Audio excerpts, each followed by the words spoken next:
Hello, everyone. So, in this week's Torah portion, we learn of Moses encountering God for the first time at the burning bush, or maybe we should recall it to the unburnt or the unburning of the bush.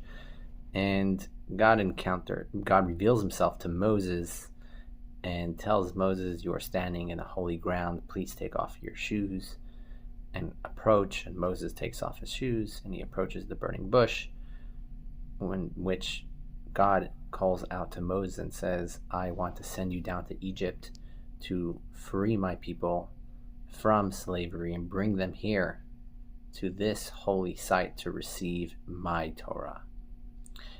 And there are many rabbinic interpretations of the stories and the meaning of the burning bush, but I just want to point one thing out.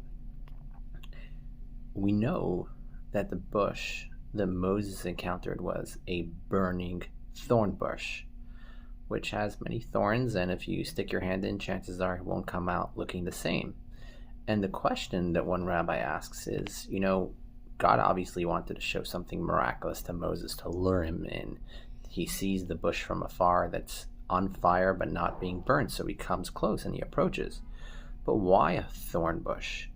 Couldn't we choose something else? Maybe a beautiful apple tree, a pomegranate tree, a thorn bush, right? It's not a pleasant tree. It's not something that you want to have around. Why did God reveal himself to Moses in a thorn bush?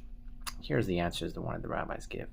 You see, Moses, throughout his entire life as the leader of the Jewish people, had to encounter many thorns, many challenges, many unfortunate situations. Most of the time were Jewish people who were like thorns in his eyes, who poked him in all different directions, and yet Moses had to overcome them. And this is the message that God is telling Moses. You see, you're the leader of the Jewish people. You're the fire.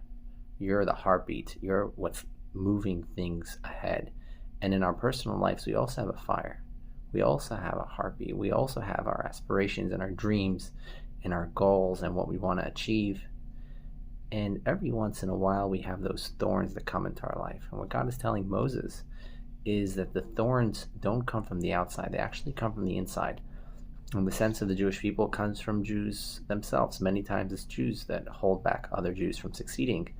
And to take it more personal, sometimes it's your own addictions, your own issues and problems that are holding yourself back to move forward and move ahead. And therefore, God is telling Moses, when you see these two, when you see a fire, when you see something that just wants to go and consume and, like